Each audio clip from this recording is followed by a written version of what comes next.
Hello, beautiful people. Coach Monica Adams here. I am so excited to come to you today from my tiny little living room and share the benefits of yoga. This is my very first class, and what I want to do is talk to all of you who've not been moving in your bodies at all. Maybe you have, maybe you walk, maybe you work around the house or do some yard work, but you know that you need to be moving more. And I'm going to tell you, for longevity's sake, the best thing that you can do is to get down to the floor and get back up again for as long as you possibly can. I am beginning this new series just to talk to people about moving in their bodies and to start. You've got to start somewhere. So it is the end of 2025 and I became a registered yoga teacher. I completed my certification in June and I stopped moving as soon as my class finished. So I just turned 60 and I also want to keep moving in my body for as long as possible. I come from a background in massage therapy. I have been a massage therapist for 18 years and a mastery certified health coach and a life coach since 2018. So I'm super excited to bring this new series about and see what happens. So I'm here to tell you, you can start at any time, at any age, in any way. So today I just want to talk about getting started.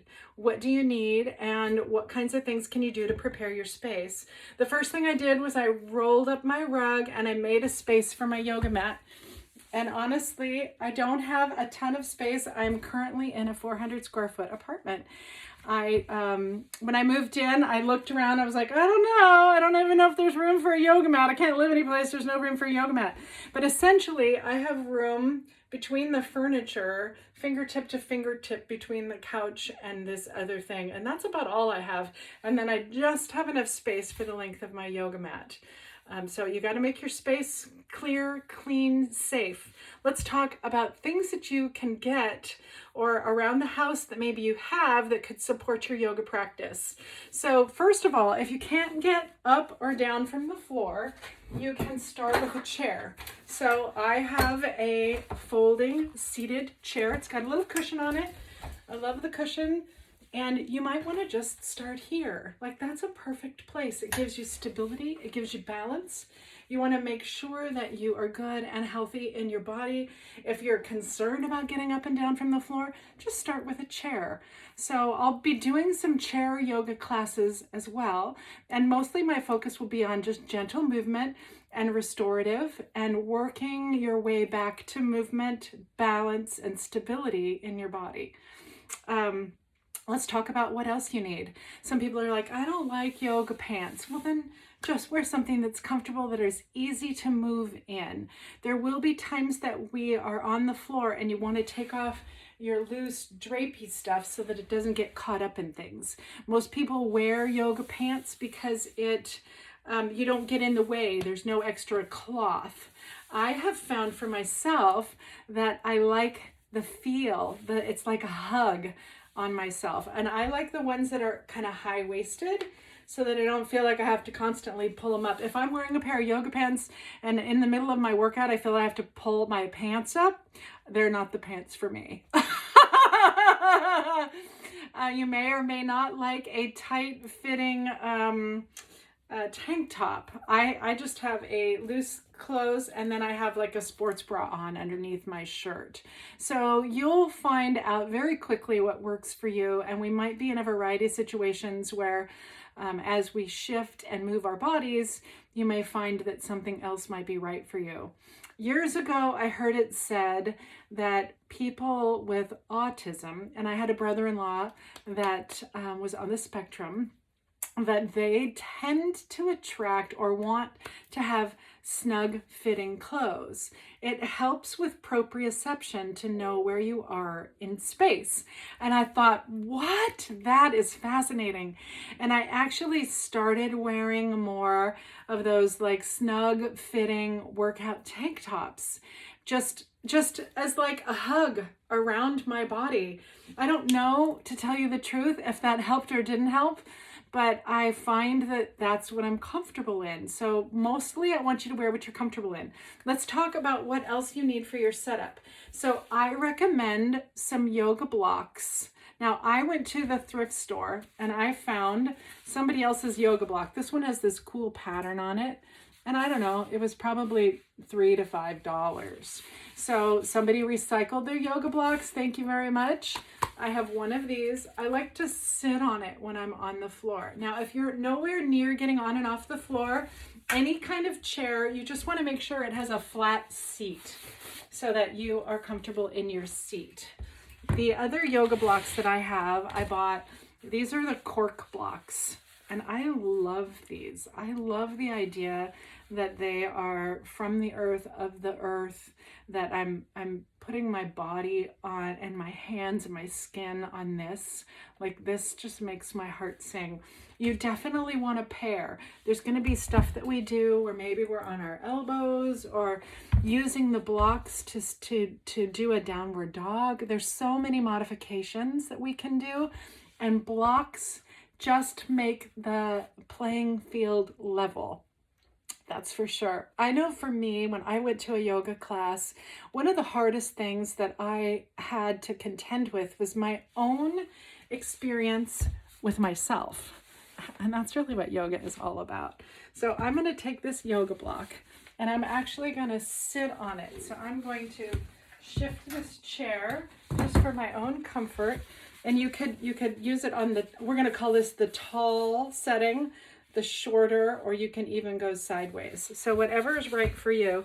If I'm going to be up on my knees, and kneeling was really hard for me, I like it on the tall setting.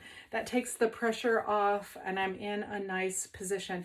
You kind of position it under your sits bones. There's two. We don't think about our bones very much when we're sitting, but there's two bones in there that are the basis of your hips. You could try it on a little lower. That's a little harder on my knees. You could also switch it down to either, you can't see what's under me, either like this or like this. So I'm going to try this, and then I'm just going to try a little cross-legged. So try it out in your house. Like, which way are you the most comfortable? Oh, I feel a little tippy on it upside, on the narrow side, like up. So I'm going to go flat. And I'm going to just shift here. That feels pretty good. I'm stiff in the hips. I'm tight in the knees. So even just sitting, this is a good practice. You might want to just extend your knees. Like, that might be enough for you. Just leaning and sitting and breathing. But sometimes playing around with our own props can really help. One of the other things I recommend that you have nearby is a blanket. And you'll see these in yoga studios. This is just like a Mexico blanket, but any kind of, and I'm going to recommend kind of a cotton blanket. You can roll it up like this and just make it kind of narrow. I would say not a fleece blanket, because fleece slides. And from here, if you tip this right under your sits bones so that my whole pelvic bowl rolls forward, like that, is a really good seated position. The thing that I can say that I love about yoga is that once I started doing it regularly, I actually started noticing that I had better posture. And everyone that I know that does yoga, somebody will say to me, like, I'll go into some place and I'll be saying something and they'll be like, do you do yoga? I'm like, yes, because I have good posture, and I love that. So you also could use this folded blanket under your knees or your wrists whenever we are doing, let's see if I can shift this backwards a little bit. Gotta move some stuff out of the way. If I shift this backwards, maybe you can see me better. So you can, when we're doing postures, you can use it under your knees, maybe doubled or maybe less. So that's what I'm going to say. When you come to do a class with me online or in person, like, make yourself comfortable first. And that feels pretty darn good. So if we were doing any poses on our hands and knees, having that cushion under my knees. You can also spread it out so that if we are doing hands and knees, maybe you have it under both. And I'm going to roll up the back just a tiny bit here for extra cushion under my knees, but it's still broad enough that I can get some wrist. Oops, I did not fall. I'm not needing emergency services. My Apple Watch just bumped into my bracelet. I'll shift my bracelet over here. So the flexion in my wrists. For some of you, this wrist flexion is a new skill. So we'll be working on broadening the base of the palms and working in this area as well. I'm going to sit on a yoga block again, just so that I'm helping you. Like we're going to be, for what I can say as an aging woman, what happens oftentimes is that we reduce our hands. A lot of aging women, their hand shapes shifts, and you can feel the buildup of tissue, and they literally cannot open their palms wide anymore. So we'll be doing things to help you get back to range of motion in your palms and flattening your palms and pressing them together so that you can get that range of motion back. I am all about getting our range of motion back, enhancing our range of motion. I just watched Dick Van Dyke on a YouTube short. I think it was actually an Instagram reel.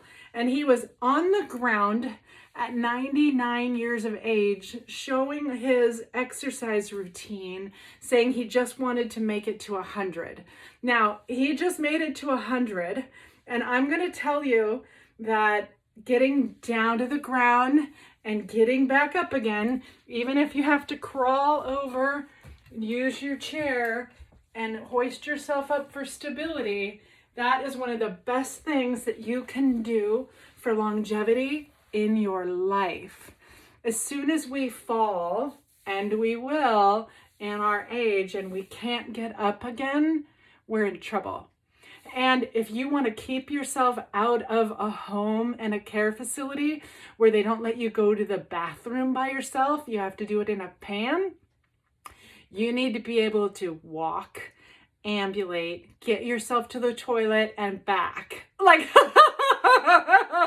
so if that isn't motivation enough, you need to be able to get yourself up off the ground if you trip or fall. So even if it has been years since you've gotten down to the floor, I'm going to encourage you to try that. If all you do before you join me in a yoga class is to get yourself a chair and just to shift from the chair to seated, to the ground, to kneeling, to crawling, to just hanging out here and feeling comfortable in your body, trying to get a flat back, getting yourself over to the chair again. I'm going to place it on the thing so I have a little more room, and pushing yourself up and rising to stand.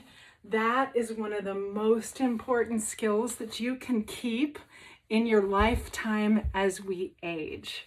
So this is, let's see what else. So I talked about the blanket. I've got a yoga mat. I option to have a cork mat, but you can also just have any kind of a yoga mat. We need it as a non-skid surface. So I'm going to say, don't try and do yoga just on your carpet because your feet will slip. So instead, one of the packages that I got with my mat, and the mat that I got, I don't know if you can see it from here, it has these marks on it, and it actually has different placements and angles. So I can pay attention to how my feet are placed at certain times. And then I've got my blanket, I've got my yoga blocks. Maybe I'm gonna set a block down and put a blanket on top of it to get seated. Like, play around with your props at home. And then I like to have nice, thick, yummy socks. But ultimately, when we are doing yoga, we're gonna be barefoot because the skin and our natural what do they call those prints, like our fingerprints and things. They give us like it gives us more grip and stability. So wear something comfortable, find a way to be seated that you're comfortable in, and know that when you first start, you might not be comfortable at all, but the more you do it, the better you'll feel. So that's what I'm going to say about that. There's a couple other products that if you're interested, if you want to consider comfort and long-term, and you really want to do this movement journey with me, you may consider. Now, I bought this mat, and at the same time, I bought the same brand, and they have this little rubberized pad. This is also for knees or wrists. So I like having both. I like using, and because it's rubberized on the bottom, it doesn't skid on my mat. So don't try like a kneeling pad for doing the gardening in, because that isn't grippy and you might slip. Like, we're just gonna stay safe all the way around. You don't have to invest in this. I liked it because it matched my mat and it just gave me one more prop that I can use. I love props. The last one that I have, this one is kind of a bigger investment. This is called a bolster. This is a yoga bolster. It is filled with raw cotton. It is not, mine is not washable. If you unzip it, you can see it's just raw cotton. I mean, I suppose you could, you can wipe it off on the outside and let it dry, but you'd have to restuff it if you wanted to pull the whole case off and wash it. So I treat it like my baby, but I can tell you it's one of my favorite props. So I use this to sit on. It's kind of like the same height as that yoga block. You can see here, I've got the yoga block and a cushion. And when I sit on and compress this bolster, it's about the same height. So this gives me the support when I'm seated. I can start here. I can get my knees down a little bit lower. It gives me a little anterior tilt to my pelvis, and that feels really comfortable. My knees are a little stiff, a little tight, but that will change over time.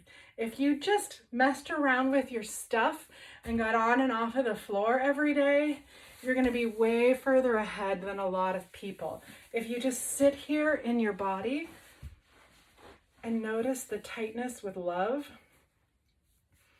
breathe, close your eyes, and just simply notice, like, how do my toes feel? How do my ankles feel? There's one spot on my foot that's a little aggravated. My knees feel tight, like they haven't sat like this in a long time. I can breathe deep. I want to imagine like a cord running all the way down through the center of my skull, down through my spine, and kind of lifting up my torso, rolling my shoulders back, a little anterior tilt of my pelvis. And I'm just present to my body today. Yeah, I'm so grateful to be alive in this moment. I'm so grateful to be bringing you this new series so that you can start to feel better in your body. We're nearing the end of the year. A lot of people don't like, now I'm just going to love on my knees a little bit. That just feels natural and good. A lot of people don't take the time to listen inward. I come from a background of trauma. I have a high score in my adverse childhood experience score, and it took me a long time to learn how to feel, to learn to be okay with my feelings. Some of those things were trained out of me as a youngster. And now what I want to say is your feelings are okay. Your body is beautiful. Like, I am so grateful for my health, for my fitness level, for my age, and for my flexibility. And I am committed to getting more flexible, to getting stronger, and to bringing you a series where you get more in tune with your body. We are rolling up at almost 20 minutes. I think this is a great place to start. Thank you so much for tuning in with me. And I will invite you to visit my website, monicaadams.com, MONIKAADAMS, and just click on Simply Yoga. Have a great day.